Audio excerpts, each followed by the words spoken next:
Bonjour et bienvenue pour cette 65e édition de Un jour un comics, l'émission qui vous présente tous les jours un comics en VO, un comics disponible sur originalcomics.fr, un comics nouveau, un comics différent, un nouveau regard sur les comics, un comics qui m'a plu surtout, parce que ceux qui me plaisent pas, j'en parle pas. Alors aujourd'hui je vais vous parler d'un titre et c'était pas prévu, et donc c'est une espèce de surprise totale pour vous et pour moi, puisque il y a encore 48 heures il n'était pas proposé sur originalcomics.fr. Il s'agit de Amazing Spider-Man numéro 1.1 et une série qui s'appelle Amazing Grace, pardon. C'est un comics qui j'étais passé complètement sous le radar. Alors Marvel sort à peu près 80 comics, enfin 70 comics tous les mois. Sur Original Comics, on a décidé d'en jouer une bonne quarantaine. On prend pas tout. On peut pas tout. D'abord, on les achète avant de les revendre, donc on peut pas tout acheter. C'est pas possible. Et puis on se dit, il y en a certains, ils ont un potentiel et d'autres pas un potentiel. Et en fait, celui-là, quand il a été proposé, je me suis dit, oula, Amazing Spider-Man, encore un numéro 1, alors qu'il vient d'y avoir un numéro 1. Oh, les gens ils vont rien comprendre, on laisse tomber. Et puis je suis passé chez Pulps mercredi, comme tous les mercredis. Je l'ai vu en rayon, j'ai fait oh mais c'est beau. Et puis j'ai commencé à l'ouvrir. Et là j'ai fait oh mazette. Mais c'est magnifique, c'est qui dessine? Simone Bianchi, les amis. Simone Bianchi qui dessine, regardez comme c'est beau. Simone Bianchi, l'incroyable dessinateur qui bosse depuis donc maintenant quelques années pour Marvel. Regardez la couverture du 2 qui va arriver. Non mais à chaque page, je suis absolument ébloui. Regardez cette double page comme elle est belle. Voilà. Une fois qu'on a dit ça, on a tout dit. C'est-à-dire que je me suis dit, je l'ai pris, je suis rentré à la maison, je l'ai lu, et en plus d'être beau, c'est bien. Alors, un peu de contexte. Depuis le relaunch Marvel, il s'est passé pas mal de choses.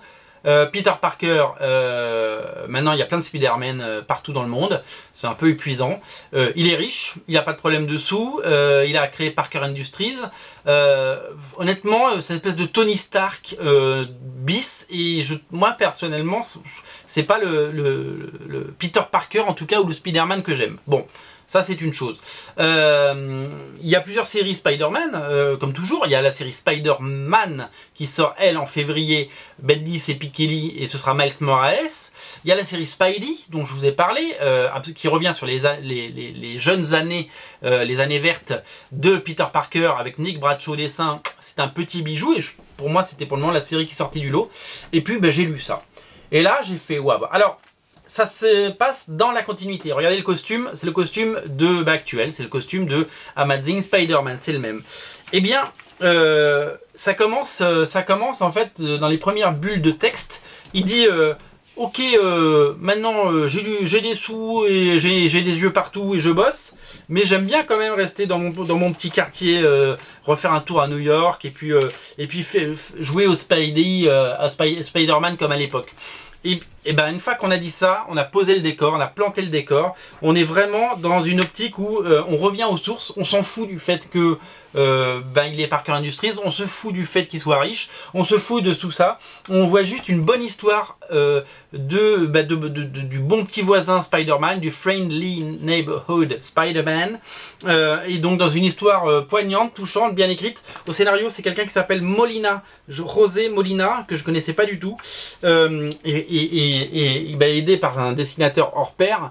C'est absolument génial. Et voilà, je me suis dit, j'ai tout de suite appelé mon fournisseur et je leur ai dit, mais il en reste, je peux en commander, est-ce que je peux en avoir, parce que je veux que mes clients puissent le lire, c'est tellement beau et tellement bien et ils m'ont dit ouais vous pouvez en avoir. Donc j'ai pu commander les 4 parce que en mars sort le numéro 4, donc je peux commander les 4 et donc je peux vous le proposer sur originalcomics.fr. Je suis ravi parce que c'est une merveille, c'est le Spider-Man que j'aime, c'est le Spider-Man où il est dans son quartier, il combat les méchants, il y a des bons dialogues, c'est drôle, c'est bien dessiné, c'est propre.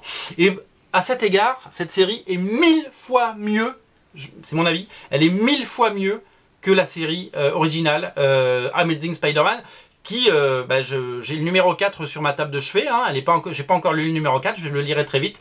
Je le lis, je dis ok, je le lis, mais ce n'est pas le Spider-Man que j'adore. C'est pas mauvais, Camuncoli est bon au dessin, Dan Slott ça va, mais ça me gêne un peu de voir le nouveau standing, si vous voulez, le nouveau train de vie de Spider-Man. Évidemment, faut que les personnages évoluent, mais voilà, moi je suis un vieux conservateur, comme vous le savez.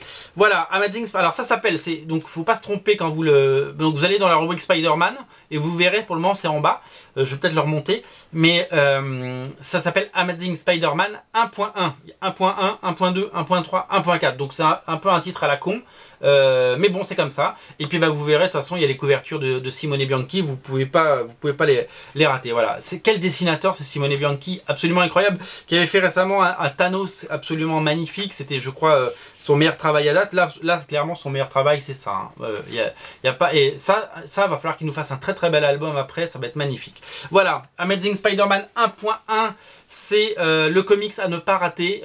Voilà, si vous aimez Spider-Man, on n'en a pas pris beaucoup, hein, parce que comme on l'a pas travaillé en amont, j'en ai pris une dizaine. Donc allez-y, sautez dessus parce que vous ne serez pas déçus. Si vous avez une commande à passer avant Noël ou dans les jours à venir, eh bien allez-y parce que c'est vraiment une merveille. Voilà, c'est un vrai coup de cœur. Pour le coup, c'est un coup de cœur et ben voilà, c'est beau, c'est du bon comics. Voilà, c'est disponible sur originalcomics.fr. C'était la 65e émission. On se retrouve demain pour parler d'un autre comics. Salut!